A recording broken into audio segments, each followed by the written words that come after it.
ఓం శుభంకర్యే నమః. ఆదిత్యాయ చ సోమాయ మంగళాయ బుధాయ చ గురుశుక్రః శనిభ్యశ్చ రాహవే కేతవే నమః.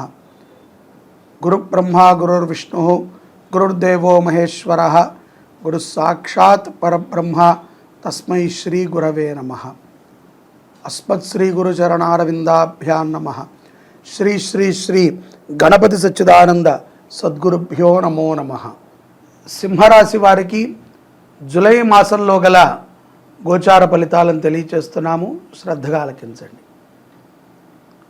ఈ యొక్క మాసములో సింహరాశి వారికి జూలై 16 నుండి వ్యయస్థానము యందు రవి సంచారము చేత కొన్ని సమస్యలు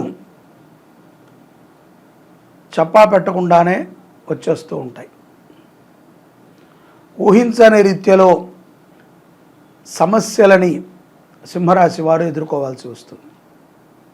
ముఖ్యంగా మాట మీద నిలబడండి. ఎవరికైనా ఏదైనా ఒక మాట ఇచ్చే ముందు తప్పనిసరిగా సింహరాశి జాతకులు ఆలోచించి మాటని ఇవ్వటం మంచిది. అలాగే కుమారుడి విషయంలోనూ కుమార్తె విషయంలోనూ తొందరపాటు నిర్ణయాలను తీసుకోవద్దు. అకాల మృత్యు దోషాలు కొన్ని సింహరాశి వారికి గోచరిస్తున్నాయి. అంటే మీకు ఏదో జరుగుతుంది అనే అర్థం కాదు. మీకు బాగా కావాల్సిన వారికైనా జరగవచ్చు, మీరు ఉద్దేశించినటువంటి వారికైనా జరగవచ్చు, మీకు సంబంధించినటువంటి వారికైనా అకాల మృత్యుములు దోషరూపంగా సంచరిస్తాయి. ప్రాణహాని ఉంటుంది అని నేను అనట్లేదు, మృత్యువు సంభవించవచ్చు. జాగ్రత్తగా ఉండటము మంచిది. ఎప్పుడూ కూడా మంచి మాటలని మాట్లాడుతూ ఉండండి. నలుగురికి కూడా మంచిని చెప్తూ ఉండండి. ఉద్యోగస్తులకి శ్రమకి తగ్గ ఫలితములు ఉండవచ్చు. శ్రమ లేకుండా ఫలితం రాదు కదండి అని మీరు అనుకోవచ్చు. కానీ ఉద్యోగస్తులు తమ యొక్క ఉద్యోగాల యందు శ్రద్ధను పెట్టి చేయండి. తప్పనిసరిగా చాలా చక్కటి ఫలితాలని పొందుతారు. అధికారుల నుంచి కూడా మెప్పుని పొందగలుగుతారు. అలాగే వ్యాపారములు చేసుకునేటువంటి వారు తమ వ్యాపారముల యందు కొత్త పార్ట్నర్స్ని తీసుకోవటంలో ఆలోచనతో నిర్ణయాలను తీసుకోండి. తొందరపాటుతో ఎవరిని పడితే వాళ్ళని మీరు పార్ట్నర్షిప్లో తీసుకోవటం ద్వారా వ్యాపారములో కొన్ని చిక్కులు ఎదురవుతాయి. అలాగే ఎక్కడ పడితే అక్కడ సొంత ఆలోచన వదిలేసి ఇతరులు చెప్పిన విధంగా పెట్టుబడులు పెట్టి కూడా మోసపోయేటువంటి సందర్భాలు ఉన్నాయి. ఇవన్నీ కూడా ప్రథమార్థములో అంటే జూలై 1వ తారీఖు నుంచి 18వ తారీఖు లోపు ఇటువంటి సందర్భాలు గోచరిస్తున్నాయి. కొంత ఉద్యోగస్తులపైన కూడా అధికారుల యొక్క ఒత్తిడి ఉంటుంది. అయినప్పటికీ మీరు ఆ ఒత్తిడిని మంచిగా మీ వైపుకు తిప్పుకొని కష్టపడి పనిచేసినట్లయితే ఉన్నత స్థితికి చేరుకుంటారు. అలాగే మీకు బదిలీ అయ్యేటువంటి సందర్భాలు కూడా ఉన్నాయి. ఉద్యోగ బదిలీ.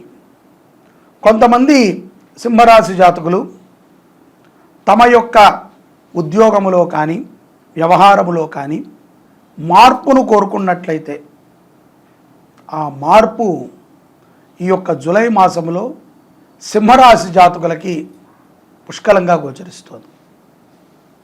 మీ యొక్క పేరెంట్స్తో కానీ అత్తమామలతో కానీ గౌరవోపేతంగా వ్యవహరించండి. అగౌరవంగా వ్యవహరించినట్లయితే కుటుంబంలో మీకు ఉన్నటువంటి కొద్దిపాటి మంచితనాన్ని కూడా చెడగొట్టుకుంటారు. కాబట్టి తొందరపాటుతో ఎవరితో మాట్లాడవద్దు. కుటుంబ పరంగా ఆనందకరమైనటువంటి సమయాలను కొన్ని గడుపుతూ ఉంటారు.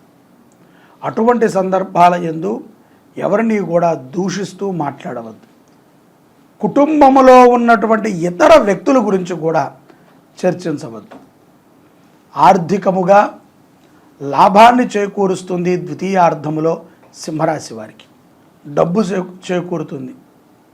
ఆరోగ్యము కూడా మొదటి 20 రోజుల కంటే కూడా తర్వాత రోజులంతా కూడా ఆరోగ్యం చాలా బాగుంటుంది. మాంసాహారాన్ని తినేటువంటి సింహరాశి జాతకులు మాంసాహారాన్ని విడిచిపెట్టండి. బయట పదార్థాలు, హోటల్ పదార్థాలని తక్కువగా స్వీకరించండి. స్వయంగా మీరు చేసుకున్నటువంటి పదార్థాలని, మీ ఇంట్లో తయారు చేయబడినటువంటి పదార్థాలను తినడం ద్వారా మంచి ఆరోగ్యాన్ని పొందుతారు. మీకు ఈ యొక్క జూలై మాసంలోనే 15 తర్వాత, జూలై 15 తర్వాత ఒక వ్యక్తి పరిచయం ఏర్పడుతుంది. ఆయన మిమ్మల్ని మీ యొక్క జీవితంలో మీరు ఊహించని విధంగా మిమ్మల్ని తీర్చిదిద్దడానికి ఆ యొక్క వ్యక్తి సలహాలు మీకు చాలా ఉపయుక్తమవుతాయి. ఆ పరిచయాన్ని మీ యొక్క తొందరపాటుతో జార విడుచుకోకండి. ఆస్తి ఉండకపోయినా, ధనము లేకపోయినా ఆ వ్యక్తి చెప్పేటువంటి మాటల వల్ల, తాను ఇచ్చేటువంటి కొన్ని గైడ్లైన్స్ వల్ల మీరు అభివృద్ధి చెందడం తథ్యం. అలాగే శరీరములో చేరుకున్నటువంటి కొన్ని రోగములు కూడా నివృత్తి అవుతాయి. ఎక్కువగా ప్రాణాయామం చేయండి. ద్వితీయార్థములో ఈ యొక్క జూలై మాసములో ద్వితీయార్థములో సింహరాశి జాతకులు తొందరపాటుతో ఖరీదైనటువంటివి వస్తువులు కానీ, వాహనములు కానీ, ఏదైనా ఫోన్లు కానీ ఇత్యాది వాటిని తొందరపాటుతో కొనకండి. ఆలోచనతో కొనండి. సోదరుల యొక్క ఒక సమస్య ఈ యొక్క ద్వితీయార్థములో సింహరాశి జాతకులు పరిష్కరిస్తారు. తమ్ముడిదో, అన్నయ్యదో ఏదో ఒక సమస్య, అక్కదో, చెల్లెలదో, మీ యొక్క రక్త సంబంధికమైనటువంటి కుటుంబ సభ్యుల యొక్క సమస్యని మీరు పరిష్కరించగలుగుతారు.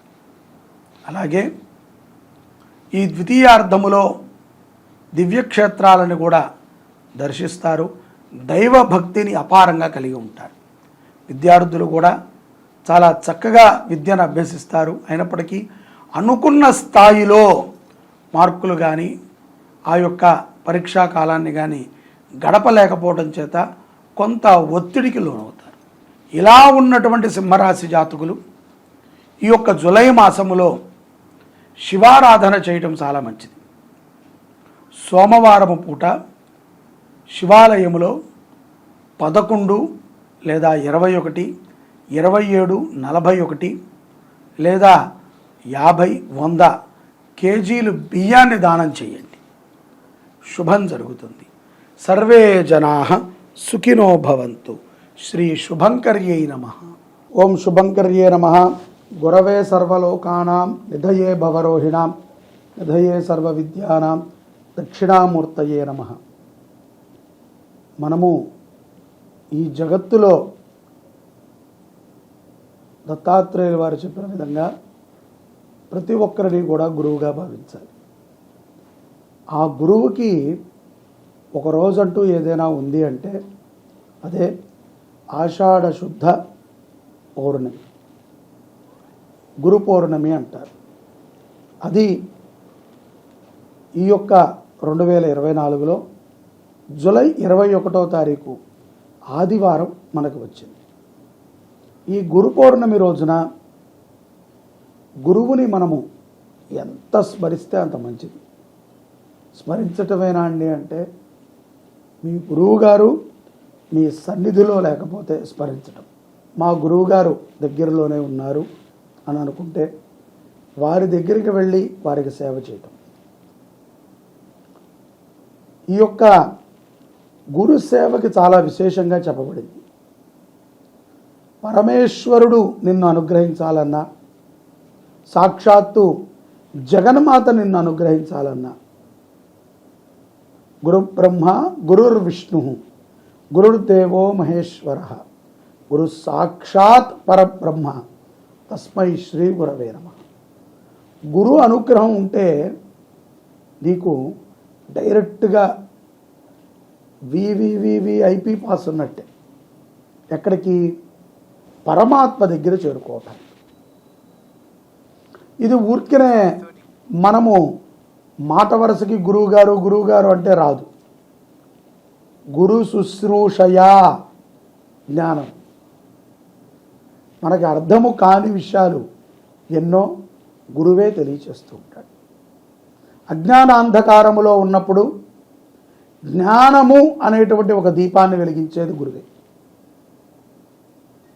మాకు తెలుసులేండి, పుస్తకాలు చదివాము, పరిజ్ఞానం ఉన్నది, మా తాత సూపర్ మ్యాను, మా నాన్నగారు హీరో, నేను ఇంకా సూపర్ మ్యాన్ని అని మనం అనుకోకూడదు.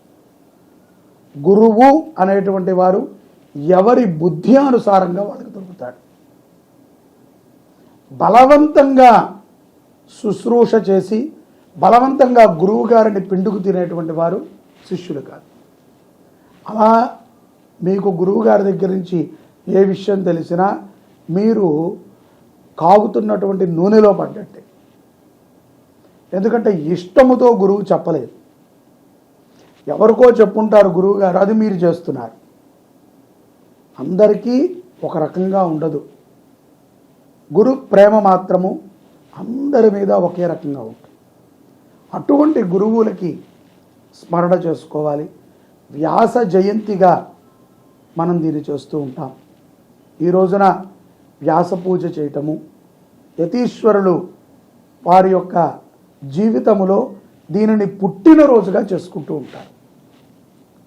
యతీశ్వరులకు ఒక జన్మదినోత్సవం అంటారు చూసారా? వాళ్ళు సన్యాసం తీసుకున్నప్పటి నుంచి వాళ్ళు ప్రతి సంవత్సరము పుట్టినట్టు. ఈ వ్యాస పౌర్ణిమ, గురు పౌర్ణిమ నుంచి వారు 4 మాసాల పాటు చాతుర్మాస్య వ్రత దీక్షని చేస్తారు. తద్వారా వారు పరమాత్మకి మరింత సన్నిధికి చేరుకుంటారు.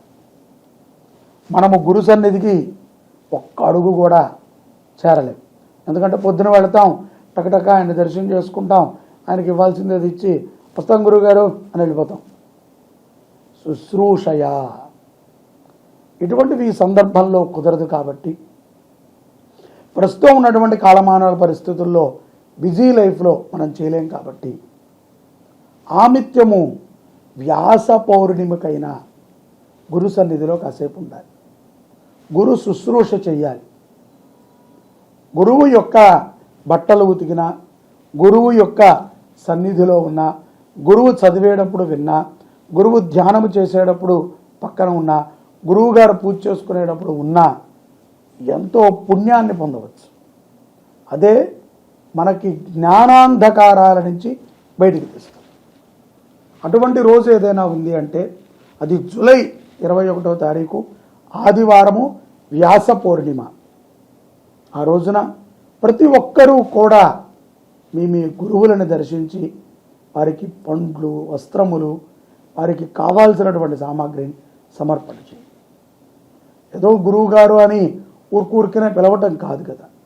మనము ఒకళ్ళని గురువుగా ఎంచుకుంటే మనని చీకట్లో నుంచి వెలుతురులోకి తీసుకెళ్తారు. అందరినీ ఎంచుకుంటే తీసుకెళ్ళరు. ఒక్కళ్ళనే గురువు ఉండాలి. ఆ ఒక్క గురువుకి ఎంతమంది గురువులైనా ఉండొచ్చు. దత్తాత్రేయుడు చెప్పాడు అనేక మంది గురువులని. ఆ గురువులు అన్నీ కూడా ఒక గురువు తాటికి వస్తాడు. కాబట్టి గురువుని పూజించే రోజు ఏదైనా ఉంది అంటే అది వ్యాస పౌర్ణిమ. మన కర్మలని కడిగేస్తుంది, మనకి జ్ఞానాన్ని ప్రసాదిస్తుంది. మీరందరూ గురు పౌర్ణమి రోజున మీ గురుదేవులని స్మరణ చేసుకుంటారని భావిస్తున్నాను. జై శుభంకరి.